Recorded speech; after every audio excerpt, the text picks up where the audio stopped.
Cris de mouette, vent salé, imprégné de la fumée des feux de camp. Sur la côte de l'Atlantique Nord, où même en été le souffle de la glace ne quitte pas l'air, des hommes vêtus de fourrure découpent la viande avec de longs couteaux. 9 mois sans prise fraîche, sans chasse, sans la moindre chance de trouver de la viande fraîche. Et pourtant, ils survivent. Comment ? Pourquoi un morceau de viande, suspendu sous le toit de leur maison, ne pourrissait-il pas même au printemps ? Et que savaient ces guerriers sur la conservation des aliments que la plupart d'entre nous ignorons aujourd'hui ? La réponse est cachée dans leurs maisons enfumées et dans un mot simple, mais génial. Des archéologues ont découvert sous les colonies vikings en Islande et sur les côtes de Norvège des traces d'os fumés. Des traces datant de siècles où la viande était conservée non pas au froid, mais dans la fumée. Ces découvertes confirment que les Vikings maîtrisaient une méthode qui leur permettait de conserver la viande jusqu'à 9 mois, et ce sans aucun glacier ni grotte. Les historiens écrivent que cette technologie était si perfectionnée que la viande restait comestible même après de longues expéditions maritimes. Ils appelaient ces provisions du mot angikiot, littéralement « viande suspendue ». Ce terme est devenu le symbole de leur survie culinaire. En substance, c'était de la viande séchée et imprégnée de fumée à tel point que le temps cessait d'avoir prise sur elle. Imaginez, non, ressentez, l'odeur de la fumée de pain pénétrant la chair, les gouttes de graisse grésillant sur les pierres chaudes. Ce n'est pas juste de la nourriture, c'est une armure contre l'hiver. Chaque morceau pendait sous le toit de la longue maison, où le foyer ne s'éteignait jamais. À l'intérieur, il faisait sombre, humide et enfumé. Mais c'est précisément dans cet air étouffant que naissait l'espoir du printemps. Pour obtenir un tel résultat, il fallait une compréhension de la nature du feu et du vent. La maison viking était conçue comme un organe respiratoire. La fumée montait vers le toit et enveloppait la viande, ne laissant aucune chance aux bactéries. Ainsi se créait l'effet d'une fumerie naturelle. En substance, toute leur maison se transformait en un réfrigérateur de fumée.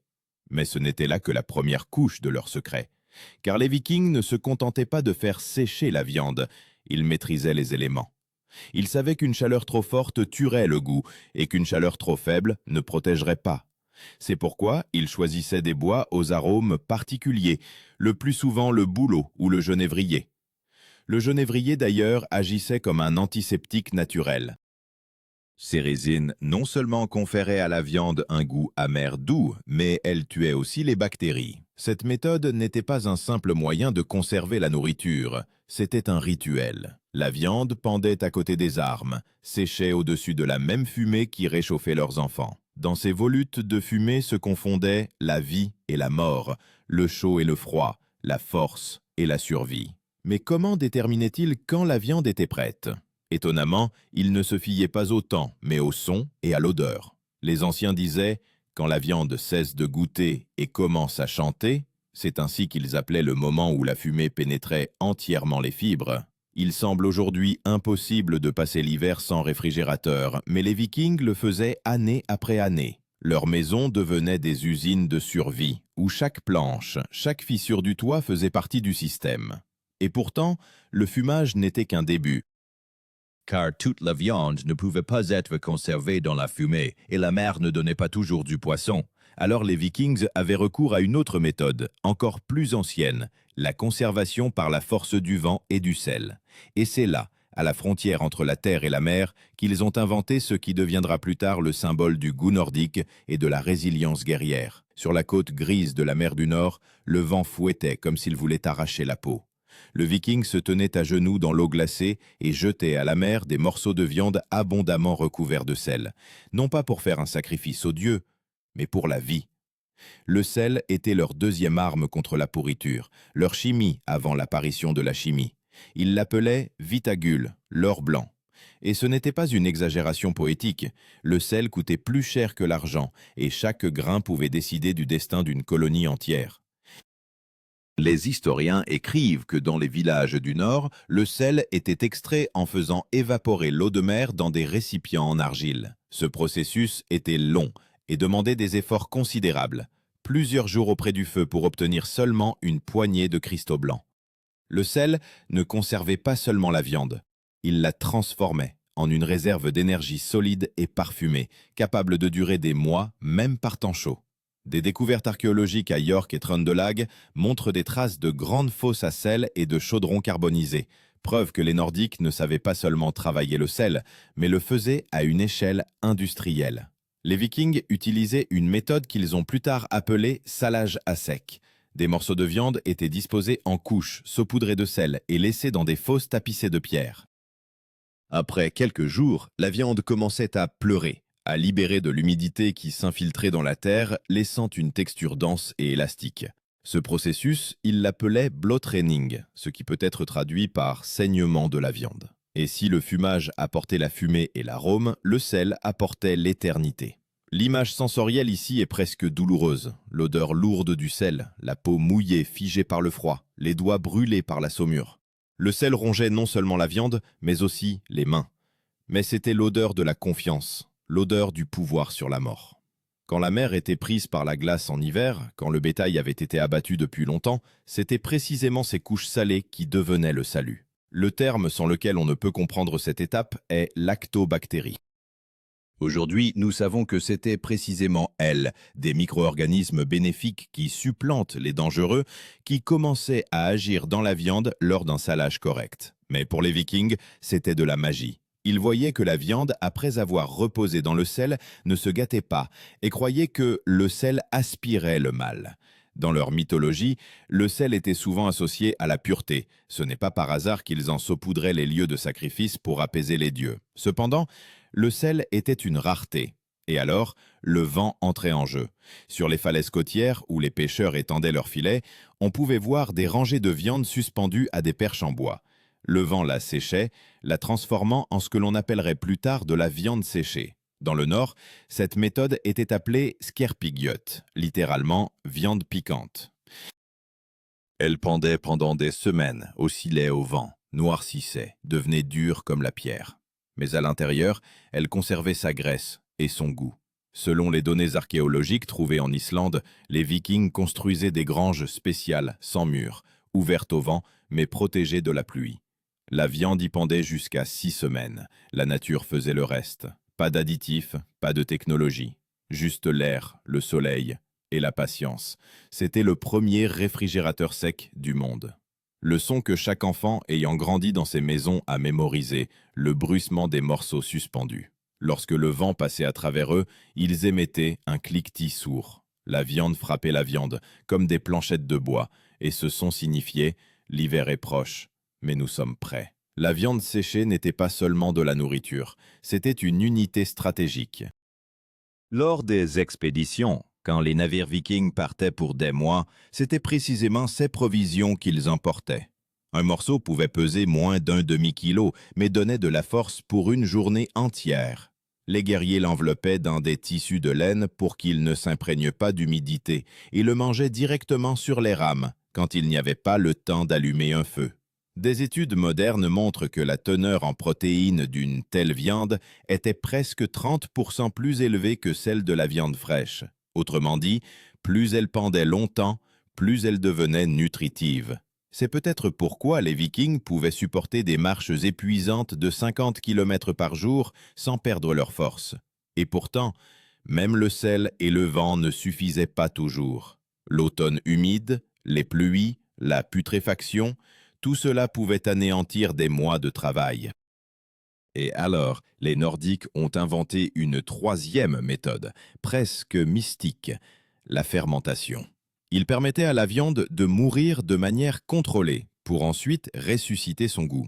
C'est cette étape qui a marqué la frontière entre la survie et l'alchimie du goût. Car, selon les archéologues, ce sont précisément les produits fermentés des Vikings qui ont traversé les siècles, nous laissant l'odeur de cette époque, âcre, acide, mais étonnamment vivante. Quand le soleil dans les latitudes nordiques touchait à peine l'horizon et que le jour ne durait pas plus qu'un court soupir, les Vikings commençaient un processus que l'on appellerait aujourd'hui un miracle biochimique. Ils laissaient la viande se gâter. mais pas entièrement. Dans leur compréhension, c'était la frontière sacrée entre la mort et la vie du produit, entre la putréfaction et la conservation. Ils appelaient cette méthode rotna, maturation.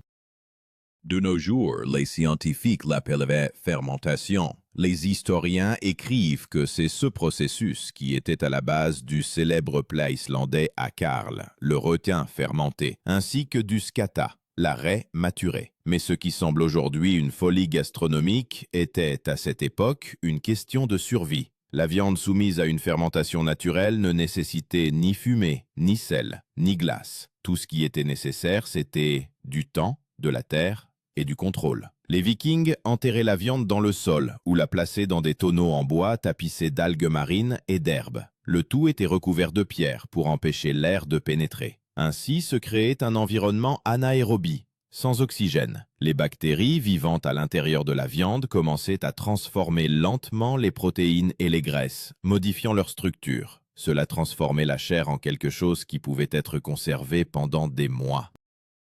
Aujourd'hui, nous comprenons que ce processus s'accompagnait de la formation d'ammoniac qui repoussait les insectes et protégeait le produit. Mais à l'époque, les Vikings savaient simplement « l'odeur est terrible, mais la viande reste vivante ».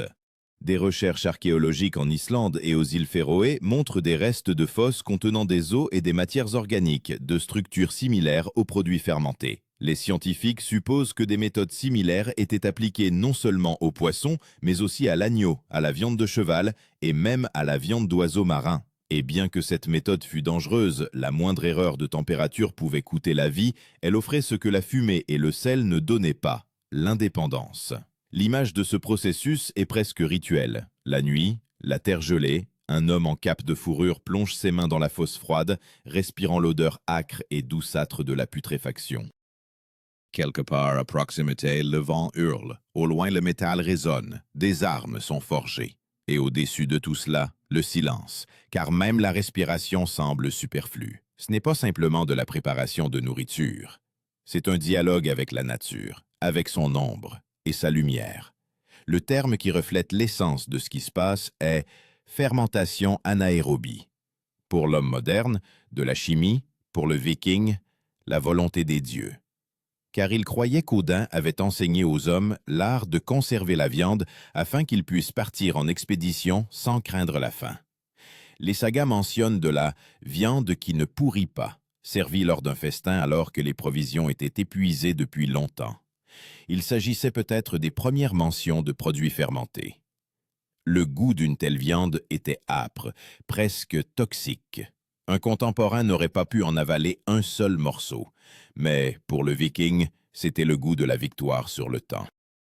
Chaque portion signifiait que la tribu survivrait à l'hiver. La fermentation était un art dangereux. Si la viande fermentait trop, un poison apparaissait. C'est pourquoi l'expérience était transmise par héritage, de père en fils, de mère en fille. Chaque famille avait sa propre recette, son propre rapport d'herbe, de sel et d'air. Dans les odeurs de fermentation se mêlaient la peur et l'espoir. Un faux pas, et tout l'hiver serait perdu. Mais si tout était fait correctement, la viande pouvait être conservée jusqu'au printemps, et parfois plus longtemps. Les archéologues ont trouvé des vestiges de fosses funéraires où les Vikings plaçaient des morceaux de viande fermentée en offrande aux morts. C'était un symbole de force et d'abondance, une nourriture qui vainque la mort. La perception sensorielle de cette nourriture était presque mythologique. On écrivait que l'air autour de ces fosses était si âcre qu'on pouvait le couper au couteau. Mais c'est précisément cette odeur qui est devenue le symbole de la survie.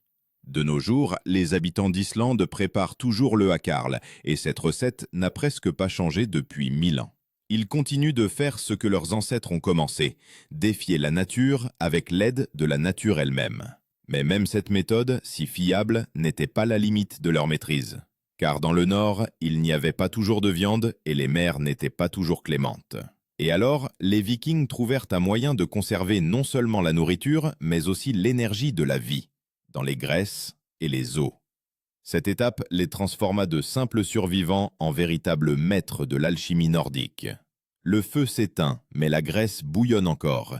Dans d'énormes chaudrons, noirs de suie, les Vikings cuisaient ce qui les sauvait même quand il ne restait ni poisson ni bétail. Des restes d'os et de graisse, ils créaient une substance qu'ils appelaient smjör. Pas simplement du beurre, mais un concentré de vie. Ce n'était pas un produit, mais un carburant. Les historiens modernes le comparent à la barre énergétique du Moyen-Âge, léger, gras, se conservant longtemps et capable de remplacer un repas entier. La graisse animale, ce que l'homme moderne jette, était pour les Vikings un don des dieux. Ils la faisaient fondre, la filtraient à travers un tissu et la conservaient dans des sacs en cuir scellés. Ainsi, elle ne se gâtait pas pendant des mois. Selon les témoignages des découvertes archéologiques à York et Birka, des récipients de graisse solidifiée sont trouvés aux côtés d'os de poisson et de viande. Cela signifie qu'elle était emportée lors des voyages. Elle était la base de la ration de voyage. Ici apparaît un terme clé, le saindoux, en vieux norrois, talg. Contrairement au beurre, il ne contenait pas d'humidité, ce qui signifie qu'il ne pouvait pas rancir. Les Vikings l'utilisaient non seulement pour se nourrir, mais aussi pour l'éclairage, la lubrification des armes, la protection de la peau. C'était une source universelle de force et de chaleur. Dans des conditions de froid éternel, c'était l'équivalent de l'or, ce qu'on ne pouvait pas perdre. Visuellement, ce processus ressemblait à de l'alchimie. Au-dessus des chaudrons s'élevait la fumée. À la surface brillait une couche de couleur ambrée, et quand on la retirait avec des cuillères en bois, elle s'écoulait comme de la cire fondue. Le goût était riche, doux fumé. Cette graisse était mélangée à des morceaux de viande séchée ou de sang, créant un plat connu sous le nom de blood pudding, une soupe de sang. C'était un symbole de retour à la vie, car chaque cuillerée donnait de la force après de longues journées de marche. Les archéologues ont trouvé des restes de ces mélanges énergétiques, même au fond des navires. Ils étaient conservés dans des récipients en argile, scellés avec de la cire d'abeille. La cire d'abeille, d'ailleurs, jouait le rôle de scellant et d'antiseptique, une autre découverte des Nordiques. Les historiens estiment que grâce à elle, la graisse pouvait être conservée jusqu'à 9 mois. C'est la durée du cycle d'une chasse à l'autre. L'image sensorielle, l'odeur épaisse de la graisse fondue, imprégnée dans les murs de la maison, la lumière chaude réfléchie sur sa surface brillante. Viande, sel, fumée et graisse, les 4 éléments de la survie. Ensemble, ils créaient non pas simplement une ration, mais un système où chaque goutte avait un sens. C'était une sorte de code nordique transmis de génération en génération. Mais dans cette simplicité se cachait un génie d'ingénierie. Pour que la graisse ne rancisse pas, les Vikings y ajoutaient des baies de genévrier ou de l'oseille. Ces plantes contiennent des acides naturels et des huiles qui préviennent la détérioration. Des études modernes confirment que de tels additifs prolongent réellement la durée de conservation. Ce qu'ils faisaient par intuition est aujourd'hui confirmé en laboratoire. Parfois, la graisse était mélangée à de la farine et du miel, produisant des boulettes nutritives, les prototypes des rations sèches modernes. Ce produit était appelé svidabollur. Il pouvait même être transporté par les guerriers en expédition, une épée dans une main, un morceau d'énergie concentré dans l'autre. Les légendes disaient qu'une seule de ces boulettes pouvait maintenir la force toute une journée. Et si l'on en croit les chroniques, c'est sur de telles provisions que furent basées les grandes traversées, de la Norvège aux rives du Vinland, terre qui sera plus tard appelée l'Amérique. Le terme décrivant ce principe est la conservation par la graisse. Dans la compréhension moderne, l'hermétisation des nutriments dans un milieu dépourvu d'oxygène. Pour les Vikings, cela s'apparentait à de la magie, car le feu, après avoir ôté la vie à la bête, la redonnait maintenant, sous forme d'un élixir brillant et aromatique. Mais derrière toutes ces techniques se cachait une grande idée, l'équilibre entre les éléments. Ils savaient que si l'on mettait trop de sel, la viande deviendrait une pierre. Si l'on donnait trop de fumée, on perdrait le goût. Si l'on brûlait trop la graisse, on perdrait la vie. Ce n'était pas un ensemble aléatoire de techniques, c'était une philosophie de survie construite sur la précision et le respect de la nature. Et alors, quand leurs navires s'éloignaient dans le brouillard et que les maisons restaient vides, la viande pendait toujours aux traverses sous les toits. Elle tintait au vent, comme des clochettes de bronze. Chaque son signifiait une chose. Même si la mer ne ramenait pas les hommes, leur famille ne mourrait pas de faim. Et ce tintement était la chanson la plus silencieuse mais la plus puissante du Nord. Cependant, la dernière épreuve ne se trouvait ni sur terre ni à la maison. Elle les attendait en pleine mer, où le temps s'étirait à l'infini et où l'espoir pouvait périr à cause d'une seule vague. Là, au milieu du froid et de l'obscurité, les Vikings mettaient définitivement à l'épreuve leur connaissance. Quand la viande, la fumée et la graisse devenaient non pas simplement de la nourriture, mais la frontière entre la vie et la mort. Nuit, tempête. La mer rugit comme une bête, et les vagues frappent les flancs en bois du Drakkar. Dans la cale, l'obscurité, l'humidité et l'odeur de sueur, de fumée et de graisse. Ce n'est pas un arôme, c'est un témoignage de survie. Ici, sous le pont gisent des sacs de viande enveloppés dans du tissu, des récipients de graisse soigneusement scellés à la cire, et des bottes de poissons séchés, cliquetant comme des os. Ces provisions sont le résultat de mois de travail, et chaque miette compte. Les Vikings savaient, si la nourriture se gâtait, la mort viendrait avant l'ennemi.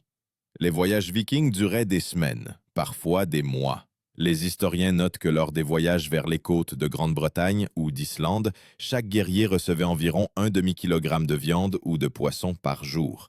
Et ce n'était pas un produit frais. Tout était séché, salé, imprégné de fumée ou de graisse.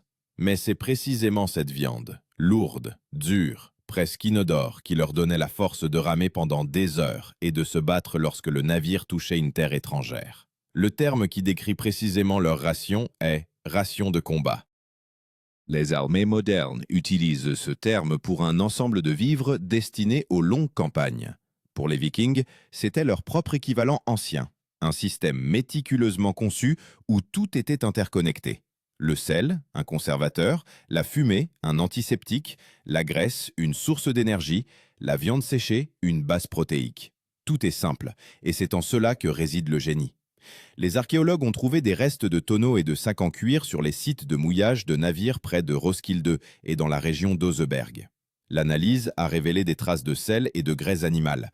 Ce ne sont pas de simples artefacts, ce sont des traces d'une stratégie. Même en mer, les Vikings créaient un écosystème alimentaire fermé. Le feu, l'air, l'eau et la terre. 4 éléments transformés en outils de survie. L'image sensorielle de leur vie en mer peut presque être entendue. Le grondement des vagues, le grincement des cordes, le claquement des avirons, l'odeur de la viande salée réchauffée sur les braises. Ils mangeaient directement sur le pont, mordant dans des morceaux durs comme la pierre, les arrosant d'eau de mer ou d'hydromel. Chaque morceau était un souvenir de la maison, du plafond enfumé et des enfants attendant le printemps. La nourriture n'était pas seulement un soutien pour le corps, elle les liait à la terre, au passé, à leur dieu. Selon diverses sources, lors de leurs longues expéditions, les Vikings préparaient un mélange spécial de viande pilée, de graisse et de baies. C'était quelque chose entre une pâte et du pain. Ils l'appelaient rakadir, la chair de la bête. On pouvait le manger froid, et il donnait de la force même en pleine tempête. C'était une nourriture que les épouses préparaient à la maison et que les maris mangeaient à la guerre. La tradition conservée raconte qu'un tel mélange était placé dans des récipients rituels, envoyant les guerriers morts au Valhalla. Même la mort, le Viking ne la concevait pas sans la nourriture préparée par les siens. Ces provisions étaient leur armure contre le temps. Quand la tempête entraînait les navires dans les eaux glacées, la viande et la graisse devenaient le dernier appel de la vie. Le gel n'effrayait pas les Vikings, c'était le vide qui les effrayait. Mais ils avaient trouvé un moyen de transformer le froid lui-même en allié. À bord, ils suspendaient la viande directement au gréement, et le vent la séchait encore plus. Ainsi, le navire devenait le prolongement de leur maison, une fumerie mobile. Les reconstructions archéologiques montrent que la température sous le pont restait suffisamment basse pour que les produits ne se gâtent pas. Cela prouve que leur navire était conçu non seulement pour le combat, mais aussi pour le stockage à long terme des provisions. Chaque fente, chaque planche travaillait pour la survie. Et pourtant, même de telles mesures ne suffisaient pas toujours. Il y eut des années où la viande pourrissait, où la graisse devenait amère, et où le sel était emporté par la tempête. Alors, il fallait recourir à des mesures désespérées. Manger des lanières de cuir, des os broyés, des cendres de feu de camp mélangées à de l'eau. Les historiens ne le cachent pas, c'étaient des temps cruels. Pourtant, C'est précisément dans ces moments-là que naissait la légende d'un peuple qui ne cède jamais. Le final sensoriel de cette scène est simple. Un viking, assis près du foyer après une longue traversée, mâche un morceau de viande fumée, dur. Ses mains sont cicatrisées, sa barbe imprégnée de sel, ses yeux fatigués mais vifs. Il a tout surmonté, le froid, la faim et la tempête. Et dans ce morceau, pas seulement de la nourriture, mais le souvenir du chemin parcouru, de la maison, de ce que l'homme peut vaincre même l'absence de vie. Et lorsque les archéologues découvrent aujourd'hui des morceaux de viande pétrifiés, recouverts d'une couche de sel, ils ne trouvent pas de simples restes de nourriture. Ils trouvent la preuve que la force de l'homme commence là où le confort s'arrête. C'est là le véritable secret des Vikings, leur capacité à préserver la vie dans un monde où tout tendait vers la mort. Mais derrière cette maîtrise froide se cache bien plus qu'une technique. Leur capacité à conserver la viande est le reflet de leur philosophie. Et pour comprendre comment cette philosophie a changé le destin du Nord, il faut voir ce qu'il en reste aujourd'hui, non pas dans les musées, mais en nous-mêmes. Aujourd'hui, alors que les réfrigérateurs ronronnent dans chaque foyer et que la date de péremption est inscrite sur chaque emballage, nous avons presque oublié qu'il fut un temps où l'homme luttait contre la putréfaction à main nue. Pour les Vikings, la conservation de la viande n'était pas seulement de la cuisine.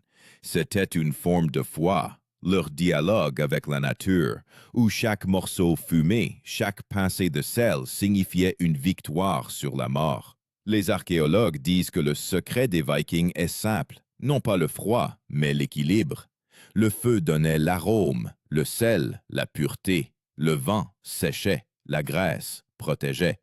Tout cela créait un système où la nature travaille pour l'homme et non contre lui.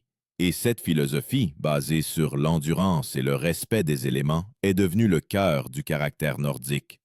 L'image du dernier plan, un vieil Islandais, descendant de ceux qui ont survécu 9 mois sans froid, suspend la viande sous le toit. L'odeur de fumée est la même, le son du vent est le même. 1000 ans se sont écoulés, et la recette est restée. Le goût de l'ancienne peur et de l'ancienne force. Et maintenant, quand tu ouvres le réfrigérateur pour prendre un morceau de viande, demande-toi, pourrais-tu survivre sans lui? Pourrais-tu passer l'hiver en ne comptant que sur la fumée, le sel et le vent? Car c'est ainsi, pas à pas, que ces hommes ont bâti une civilisation au bout du monde et prouvé que celui qui n'a pas peur de regarder la mort en face est capable de survivre. Ainsi se termine l'histoire de la viande qui a survécu à l'hiver. Mais en réalité, c'est l'histoire de l'homme qui a vaincu le temps.